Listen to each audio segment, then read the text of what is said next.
First class में जो हम लोग कुछ क्वेश्चन सॉल्व किए थे और कुछ टेक्निकल गड़बड़ी हो गया था जिसमें कि रोकना पड़ा वीडियो को। आज सेकेंड क्लास है, वहीं से हम शुरुआत कर रहे हैं। फर्स्ट वीडियो देखने के बाद आप सेकेंड वीडियो देखेंगे, ठीक है। और हमको लगता है कि हो सकता है कि इसकी थर्ड वीडियो भी बनेगा, तो 3 वीडियो बनेगा, ठीक है। अब क्योंकि 2-2.5 घंटा का क्लास होगा तो लगातार यहाँ पॉसिबल नहीं हो पाया, इसलिए सेकेंड वीडियो हम अभी आपको बता रहे हैं। देखिए इसमें कुछ हद तक हम लोग सॉल्व किए थे। अब यहाँ पर क्वेश्चन देखिए, यहाँ दिया हुआ है, ये डॉट का है, ये क्रॉस का है। यहाँ ए डॉट बी है, ए डॉट बी और ये क्रॉस बी निकालना है। प्रोजेक्शन वेक्टर है एक यहाँ पर अभी आपका ये क्वेश्चन बनेगा। ये क्वेश्चन इजी है और अभी तक जो हम पढ़ा है उस आधार पर ये क्वेश्चन नंबर 8 सॉल्व होगा। तो क्वेश्चन नंबर 8 देखते हैं, चलिए देखते हैं 8 नंबर क्वेश्चन। यहाँ दिया हुआ है vector A plus vector B plus vector C is equal to 0। और देखिए ए का मैग्नीट्यूड दिया हुआ है, बी का दिया हुआ है, सी का दिया हुआ है। A dot B dot C dot A दिया हुआ है। तो यहाँ पर यदि हम स्क्वायरिंग बोथ साइड कर दें और ये तीनों फाइंड भी करना है, हालांकि बनाने के 2-3 मेथड है। अब ए से मल्टीप्लाई कर दो, बी से करो, फिर सी से करवाएगा। अब यहाँ पर अगर आप स्क्वायरिंग बोथ साइड कर देते हैं तो भी ये क्वेश्चन बन जाएगा। करिए squaring, squaring both sides we get, हो जाएगा यहाँ पर ए स्क्वायर प्लस हो गया बी स्क्वायर प्लस हो जाएगा सी स्क्वायर प्लस हो जाएगा 2ab डॉट होगा 2bc plus 2ca is equal to 0। ये हमने स्क्वायरिंग बोथ साइड्स किया। अच्छा क्वेश्चन है, ध्यान देना, ठीक है। ये अब यहाँ देखिए ए स्क्वायर, अब ये 2 कॉमन ले लो, A dot B plus B dot C plus C dot A is equal to, ये यहाँ आ गया, ये यहाँ इधर आएगा, साइन चेंज हो जाएगा, माइनस ब्रैकेट कर लेना, ए का स्क्वायर बी का स्क्वायर सी का स्क्वायर इजिकल टू ए का मैग्नीट्यूड कितना है 3 का स्क्वायर हो जाएगा, माइनस में है ना 9, फिर बी का स्क्वायर 16 हो जाएगा और सी का स्क्वायर 5 है तो 25 हो जाएगा। यही आंसर हो जाएगा आपका 25 और 25 50। और आपको निकालना था vector A dot vector B plus vector B dot vector C plus vector C dot vector A. ये 2 जो यहाँ मल्टीप्लाई था इधर आके डिवाइड भी हो जाएगा और ये -25 होगा, ठीक है। ये स्क्वायरिंग बोथ साइड कर दिए, यहां से क्वेश्चन जो है आपका सॉल्व हो गया और इसका वैल्यू आया आपको -25। देखिए हम कुछ नहीं किए, स्क्वायरिंग बोथ साइड कर दिए, ए प्लस बी प्लस सी का होल स्क्वायर, ए स्क्वायर बी स्क्वायर सी स्क्वायर 2ab 2bc 2ca। अब एक बात यहाँ आपको समझना है, बस एक बात, कि ये आपका इसका स्क्वायर बोलो या इसका स्क्वायर बोलो, दोनों एक ही बात होगा। इसलिए हमने इसका स्क्वायर, और ये नहीं होगा, ये और ये दोनों बराबर नहीं है, ये मत समझना। ये वेक्टर ए है, ये वेक्टर का मैग्नीट्यूड है, लेकिन स्क्वायर में वही वैल्यू आ जाता है, इसलिए हम लोग स्क्वायर कर दिए थे। ये समझ में आपको आ गया होगा, ठीक है। चलिए अच्छा क्वेश्चन था।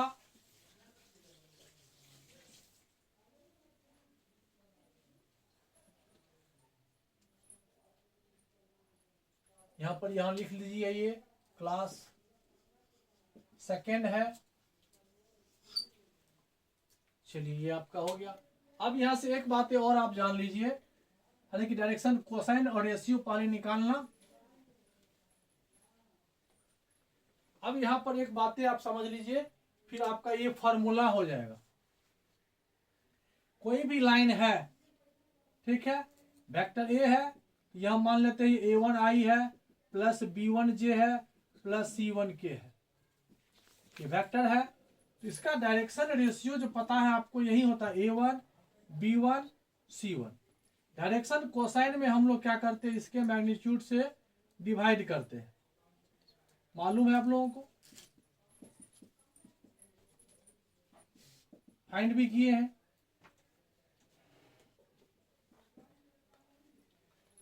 ठीक है, अब यहाँ पे क्या होता है, डायरेक्शन कोसाइन जो फर्स्ट है और सेकेंड है ये थर्ड है, तो फर्स्ट को हम लोग बोलते हैं एल, सेकेंड को बोलते हैं एम, थर्ड को बोलते हैं एन। या एल को ही बोलते हैं हम लोग कॉस अल्फा, कॉस बीटा और cos gamma. According to formula तीनों को स्क्वायर करके आप प्लस करोगे तो 1 होगा। बुक में दिया हुआ है, आप देखे भी होंगे। तीनों को स्क्वायर करके सम करोगे तो ये 1 होगा।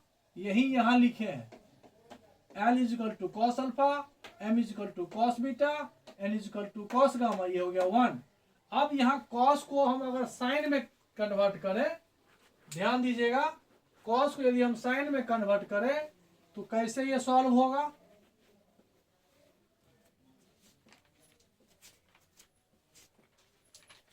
डायरेक्शन कोसाइन के स्क्वायर का सम 1 होता है। अब यहां पर ये फॉर्मूला बना cos square alpha plus cos square beta plus cos square gamma is equal to 1। इसी कॉस स्क्वायर अल्फा को यदि हम लिखे 1 माइनस साइन स्क्वायर अल्फा, इसको लिखे हम 1 माइनस साइन स्क्वायर बीटा, इसको हम लिखे 1 माइनस साइन स्क्वायर गामा, तो ये 1 1 1 2 1 3, तो 3 इस 1 को इधर ले आओ तो -1, ये साइन स्क्वायर अल्फा शिफ्ट कर गया right side, sine square beta और साइन स्क्वायर गामा, ये आपका वैल्यू हो गया 2।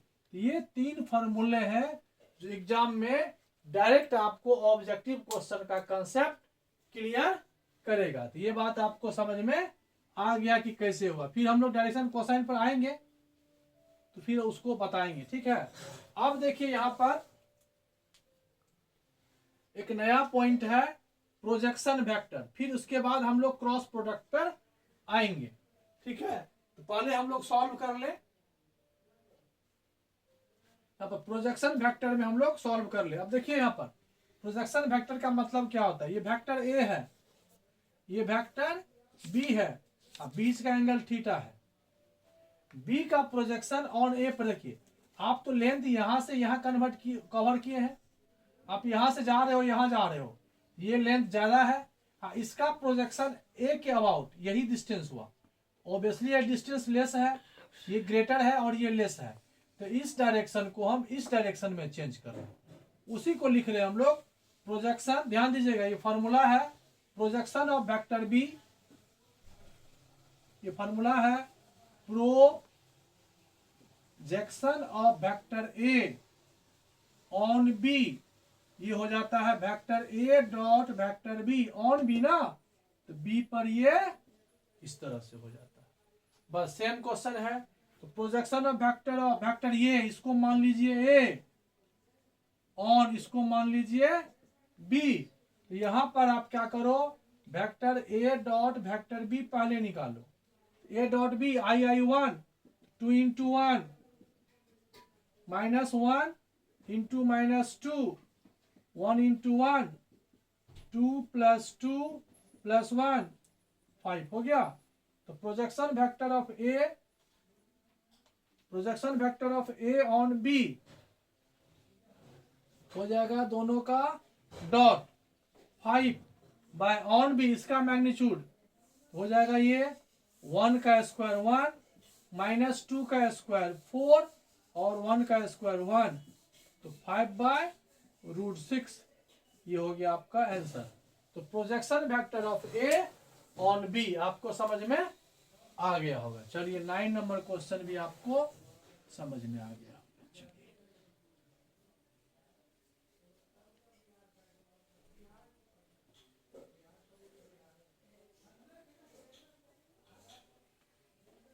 अब देख लीजिए डॉट का और कोई क्वेश्चन है।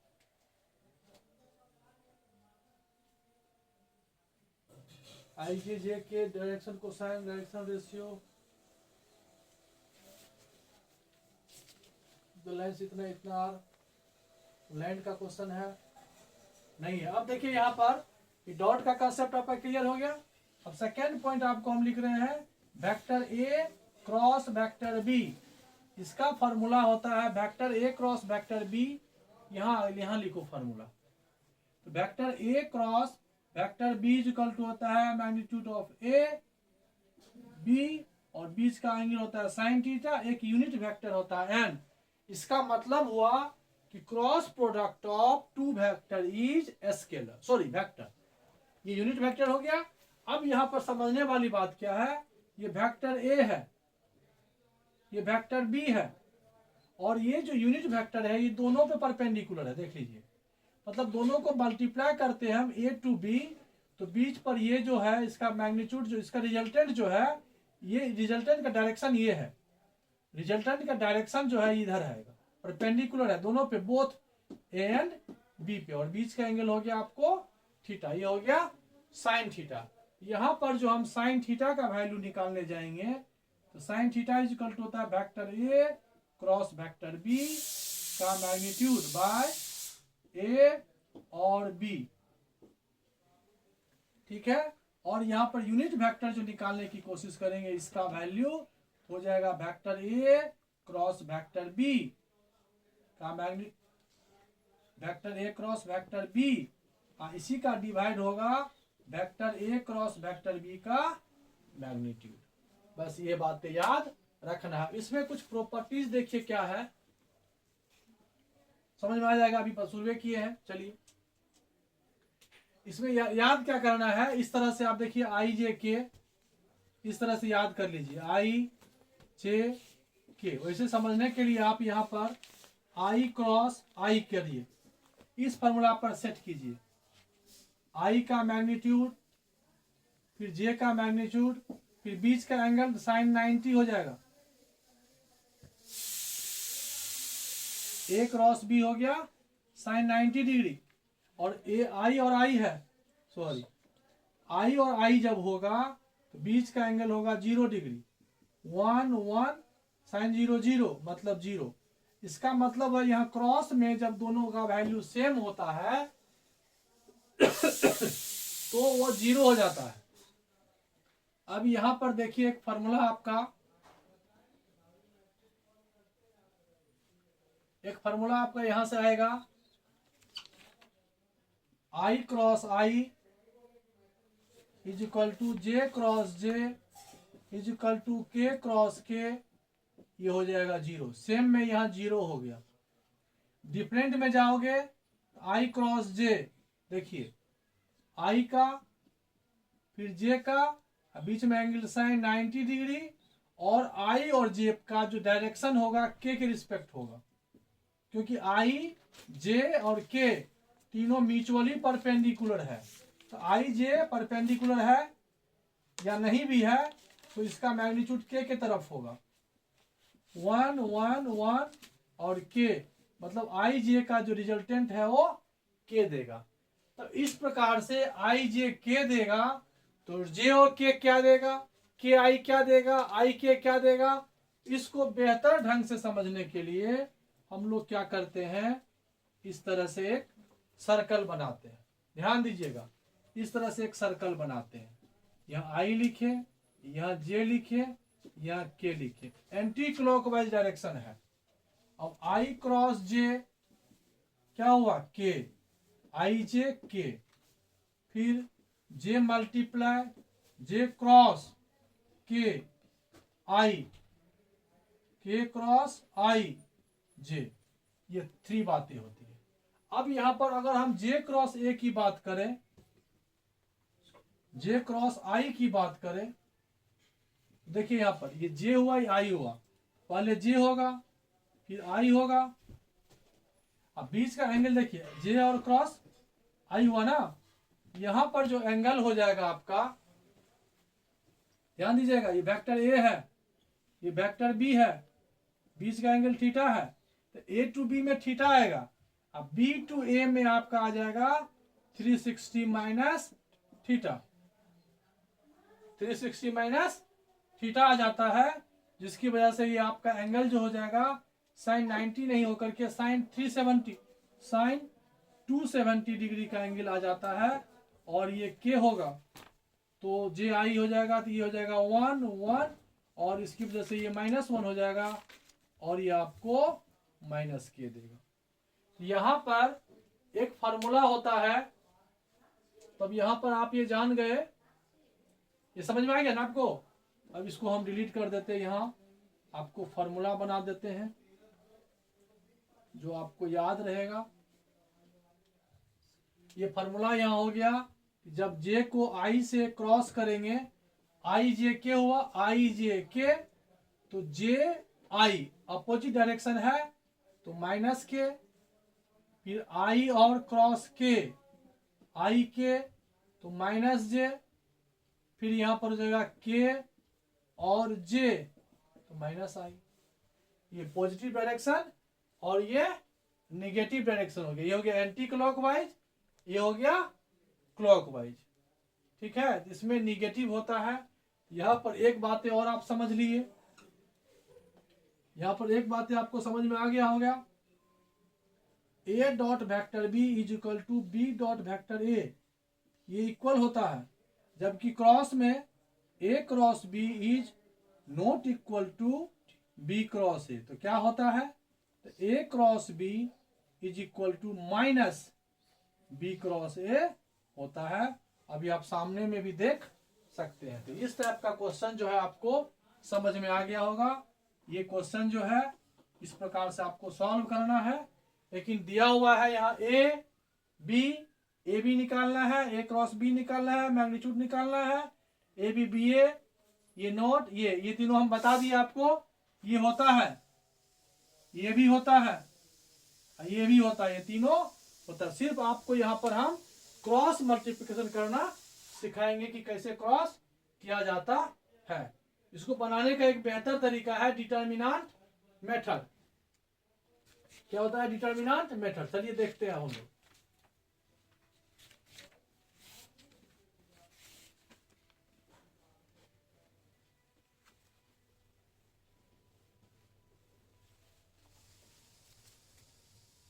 अब यहां देखिए, अगर वेक्टर ए आपको दिया हुआ, ध्यान दीजिएगा अच्छा से, a1i plus b1j plus c1k, और वेक्टर बी दिया हुआ है a2i plus b2j plus c2k।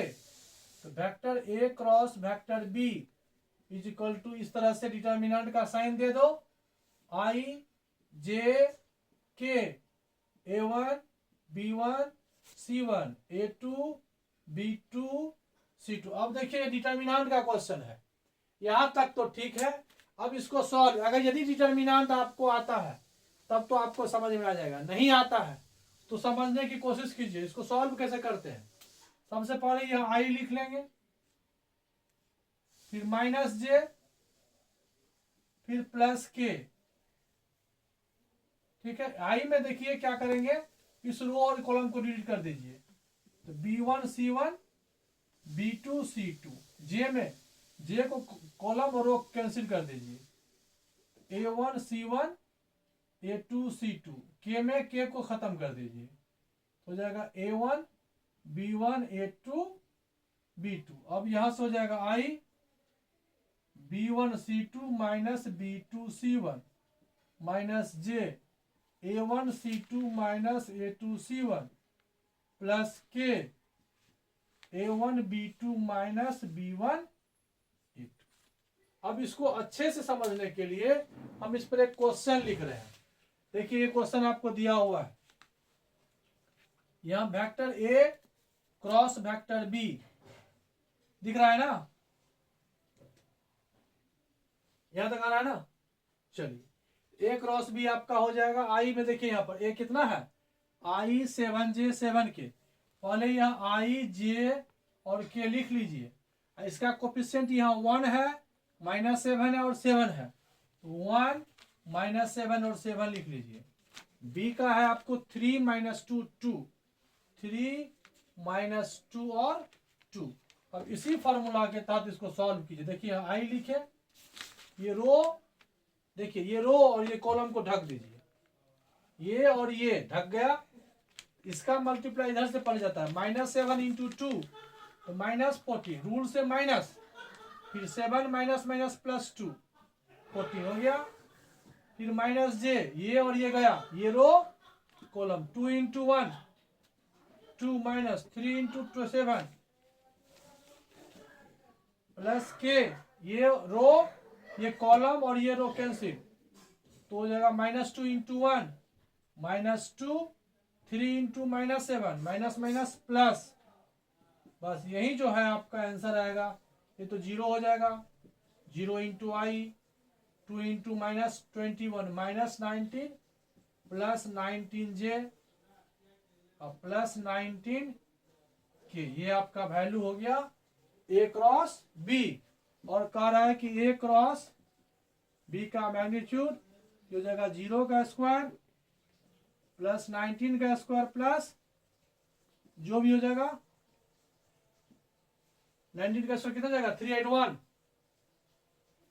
381 यहां से और 381 यहां से प्लस कर देगा, ये हो गया आंसर। ये भी आपको समझ में आ गया। ये क्रॉस प्रोडक्ट, आप इस पर एक दो क्वेश्चन बनाना, क्रॉस प्रोडक्ट इजी है, रूल को फॉलो करते हुए बनाना है और क्रॉस प्रोडक्ट हमको सीखना है। समझ में आपको आ गया होगा। चलिए अब यहां पर कुछ क्वेश्चन है जिसका आंसर आपको ढूंढना है, क्या होगा। अब देखिए कुछ क्वेश्चन बुक में या ऑब्जेक्टिव क्वेश्चन के तहत यहां देखिए लिखा रहेगा जे क्रॉस के क्या होगा बताइए। तो जे क्रॉस के ये बना लेना है, आई जे के, जे क्रॉस के क्या हो जाएगा, फिर ऐसे लिखा रहेगा आई डॉट जे क्रॉस के, आई तो ये रहेगा, जे क्रॉस के आई होगा, आई आई 1। इस तरह से हम लोग सॉल्व करते हैं, ऐसे क्रॉस रहेगा आई क्रॉस जे क्रॉस के, अब ये आई हुआ, वैसे आई जे के तीनों जब क्रॉस में हो तो आंसर 0 होता है। देख लो कैसे, आई हुआ क्रॉस जे क्रॉस के आई, दोनों जब सेम होता है, इसी को शॉर्ट फॉर्म में देखिए ऐसे लिखते हैं आई जे के, क्या हो जाएगा, नहीं तीनों का नहीं होगा, आई जे के, तो यहां पर एक डॉट होता है, इसका मतलब एक डॉट होता है, ये वाला वैल्यू हुआ, इसको हम लोग लिखते हैं ऐसे आई जे के, इसका वैल्यू होता है 1, तीनों एक साथ रहेगा। तो ये समझ में आपको आ गया। चलिए अब यहां पर लाइन और प्लेन की बात आएगी। वेक्टर में प्रोजेक्शन फॉर्मूला,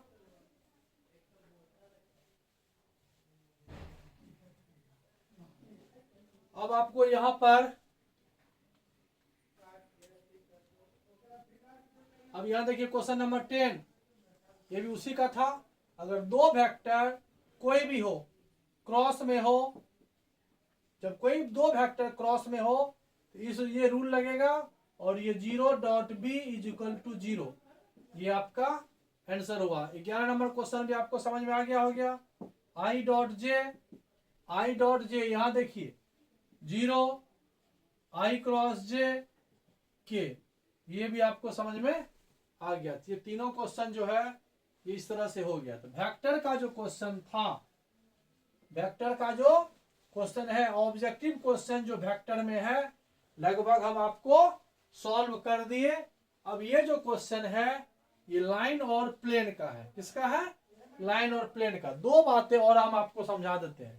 एक फिर से आप एक क्रॉस देख लीजिए, क्रॉस प्रोडक्ट करने का एक हम और आपको बताते हैं। अच्छा से क्वेश्चन देखिए, मान लीजिए vector A is equal to I plus 2j plus 3k है, vector B is equal to 2i minus J plus 3k है। 3k मतलब कुछ भी ले लो, 4k ले लो। अब ए क्रॉस बी जब हम लोग करते हैं तो ऐसी तरह से डिटर्मिनेंट मेथड यूज करना, आई लिख लेना, जे लिख लेना, के लिख लेना। पहले ए है तो ए का वैल्यू ये है, आई का कोफिशिएंट 1 है, जे का 2 है, के का 3 है। उसके बाद बी है, बी में है 2 -1 और 4, और ये डिटर्मिनेंट का साइन है, इज इक्वल टू आई। अगर कंफ्यूजन है तो इस तरह से लिख लेना, आई में आई वाला कॉलम और ये आई वाला रो कैंसिल कर दो, बच जाता है 2 3 -1 4, फिर जे वाला ये और ये गया, आ जाएगा 1 3 2 4, फिर के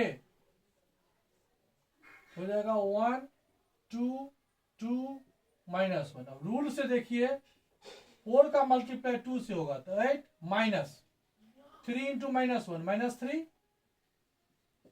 माइनस जे 4 इंटू 1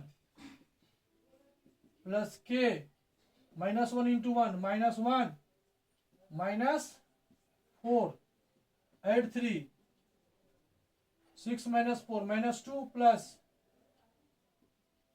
-1 -4 -5 के क्या निकला ए बी। अब अगर ए और बी का मैग्नीट्यूड कहेगा निकालने के लिए तो निकल ही जाएगा, 11 का स्क्वायर प्लस 2 का स्क्वायर प्लस 5 का स्क्वायर। ये समझ में आपको आ गया होगा निश्चित रूप से। अब यहां पर कुछ और देखिए, चलिए ये आपका समझ में आपको आ गया, डॉट प्रोडक्ट क्रॉस प्रोडक्ट,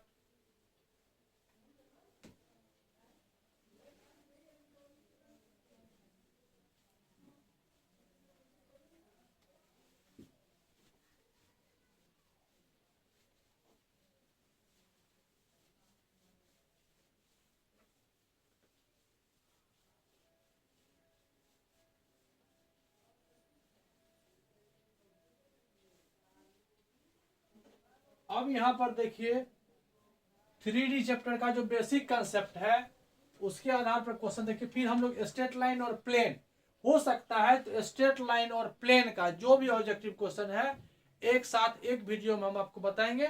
आज की इस वीडियो में अभी हमको 3D का कुछ बेसिक कंसेप्ट है जो आपको हम बता देते हैं ऑब्जेक्टिव क्वेश्चन के लिए, ठीक है। अब देखिए यहाँ पर कोई एक पॉइंट है और ये दूसरा पॉइंट है, पॉइंट ए पॉइंट बी। ए है आपका x1 y1 z1 और बी है x2 y2 z2। तो डिस्टेंस बिटवीन अगर ए बी कहे तो फॉर्मूला है x2 माइनस x1 का whole square plus y2 minus y1 का whole square plus z2 minus z1 का होल स्क्वायर। अब क्वेश्चन अगर बनाना है आपको, ए कोई पॉइंट है, बी कोई पॉइंट है, तो ए बी फाइंड करना है।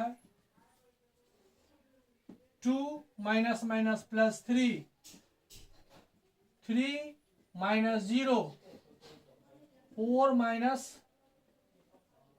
5। देखिए हुआ ये x1 x2 y1 y2 z1 z2, ये उल्टा करके भी लिख देंगे कोई दिक्कत नहीं होगा। अब ये हो जाएगा 3 plus 2 5 square 3 minus 0 4 minus 5 -1 square कितना हो गया, ये हो गया √35। तो डिस्टेंस आप पढ़ लिए, कोई दिक्कत नहीं, डिस्टेंस आप पढ़ लिए।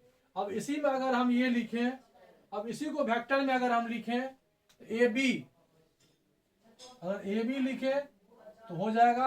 अच्छा रुकिए अभी इसको मिटाने दीजिए, दो बातें आपको हम बताते हैं यहां से।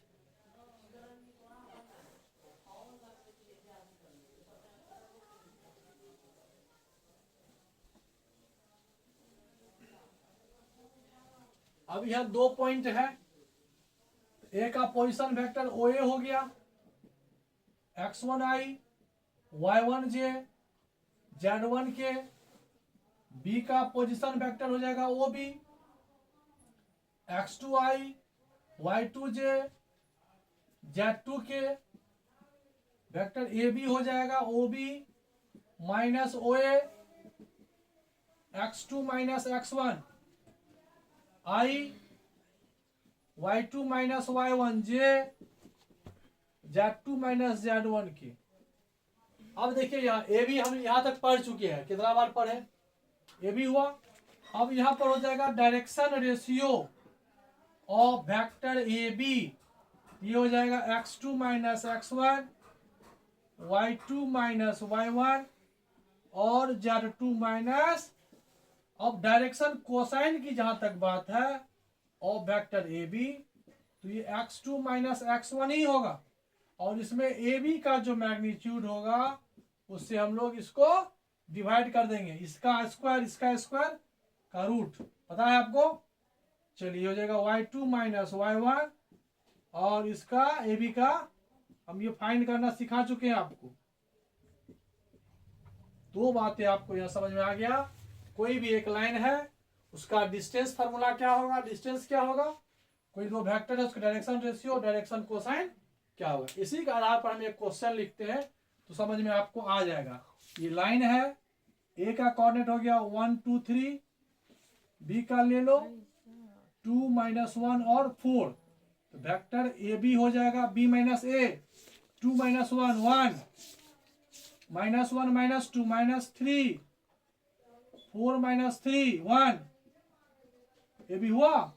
तो डायरेक्शन रेशियो हो जाएगा इसका 1 माइनस 3 और 1, और ए बी का मैग्नीट्यूड जो होगा 1 का स्क्वायर माइनस 3 का स्क्वायर 1 का स्क्वायर, 1 का स्क्वायर माइनस 3 का स्क्वायर 9 और 1 का 10 1 11। तो direction cosine of vector A B हो जाएगा 1 by root 11 minus 3 by root 11 और 1 बाय, इस तरह से यही ए बी का जो बोले थे कि मैग्नीट्यूड निकालना है, ये फाइंड किए ना, और ये वैल्यू से डिवाइड किए। यहाँ बहुत बड़ा हो जाता इसलिए हम यहाँ पर रिप्रेजेंट नहीं किए। तो ये आपको हो गया। अब इसके बाद एक आता है सेक्शन फार्मूला, वो भी देख लो।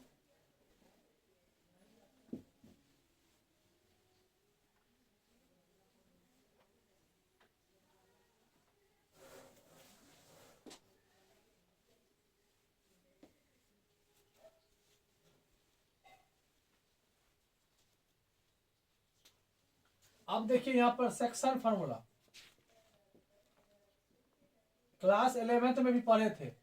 अगर मान लीजिए कुछ नहीं पढ़े फिर भी देखिए यहाँ पर ये एक पॉइंट है जिसका पोजीशन वेक्टर r1 है, b is another point whose position vector is r2। a r1 और b का पोजीशन वेक्टर r2 है, बीच में कोई एक पॉइंट p है जिसका पोजीशन वेक्टर r है, और ये सेक्शन फार्मूला m/n की रेशियो में डिवाइड कर रहा है। तो वेक्टर r का जो वैल्यू होगा इधर का मल्टीप्लाई इधर से, n r1 और plus m r2 by m plus n, ये इस तरह से डिवाइड होगा। अगर ये कार्टेशियन फॉर्म में होगा तो क्या होगा देख लीजिए। a का कोऑर्डिनेट हो जाएगा x1 y1 z1, b हो जाएगा x2 y2 z2, और यहाँ पर P कोई पॉइंट है जिसका कोऑर्डिनेट है X Y Z. Section formula लगा दिए M और N। देखिए P का ये जो वैल्यू है x, ये x इक्वल टू हो जाएगा N multiply by x1 M multiply by x2 by M plus N। y का जो वैल्यू हो जाएगा ny1 plus my2। Similarly z is equal to हो जाएगा nz1 mz2 बाय, ये हो गया p का कोऑर्डिनेट।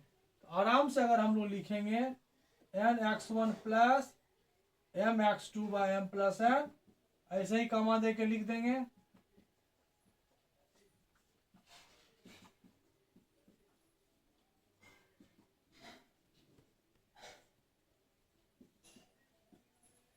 अब यदि सेंट्रॉइड की बात आएगी, सेंट्रॉइड भी इजी है, पता है 2D हम लोग पढ़ चुके हैं। ये ट्रायंगल ABC है, BC का मिड पॉइंट है D, इसको यहां से हम ज्वाइन करते तो इसको बोलते हैं मीडियन। फिर ये इसका मिड पॉइंट है, इसको मिलाते हैं तो होता है मीडियन। ये जो पॉइंट होता है इसको कहते हैं हम लोग G, सेंट्रॉइड। क्या बोलते हैं? सेंट्रॉइड। ए का कोऑर्डिनेट यदि है x1 y1 z1, coordinate of B is x2 y2 z2, और सी का कोऑर्डिनेट है x3 y3 और z3। तो ये जो g है, g का कोऑर्डिनेट हो जाएगा, ध्यान से देखना, g का कोऑर्डिनेट हो जाएगा x1 plus x2 plus x3 bye 3, कमा y1 plus y2 plus y3 bye 3, फिर z1 plus z2 plus z3 bye 3। इस तरह से होता है, ठीक है। अगर यही वेक्टर फॉर्म में रहता, ए का पोजीशन वेक्टर r1 होता, बी का पोजीशन वेक्टर r2 होता, सी का पोजीशन वेक्टर r3 होता, तो जी जो यहाँ होता, तो जी का कोऑर्डिनेट r अगर हम लोग मानते तो लिखते r1 plus r2 plus r3 bye 3, ये होता। इस प्रकार से हम लोगों ने 3 एक्सरसाइज है, तो वीडियो बनाना ही पड़ेगा क्योंकि फिर कट हो जाएगा वीडियो। तो हम लोग अब स्ट्रेट लाइन और प्लेन का कोशिश करेंगे कि एक ही वीडियो में ऑब्जेक्टिव क्वेश्चन छूट गया है, ये क्वेश्चन लेकर के हम आपको नेक्स्ट मतलब थर्ड क्लास में हम आपको लेकर के आएंगे। ये ऑब्जेक्टिव क्वेश्चन है, जो भी आज हम आपको कंसेप्ट दिए हैं, बेसिक कंसेप्ट दिए हैं, और इस बेसिक कंसेप्ट का मतलब हुआ अगर आप वेक्टर शुरू करेंगे बनाने के लिए तो इतनी आपको आवश्यकता जरूरी है। तो सीबीएसई बोर्ड के लिए बेसिक कंसेप्ट हो जाएगा, और बिहार बोर्ड के लिए ऑब्जेक्टिव क्वेश्चन एकदम नेसेसरी है, इसी से आएगा और कुछ नहीं आएगा। आप इसको याद कर लेना, ठीक है। Okay, good night.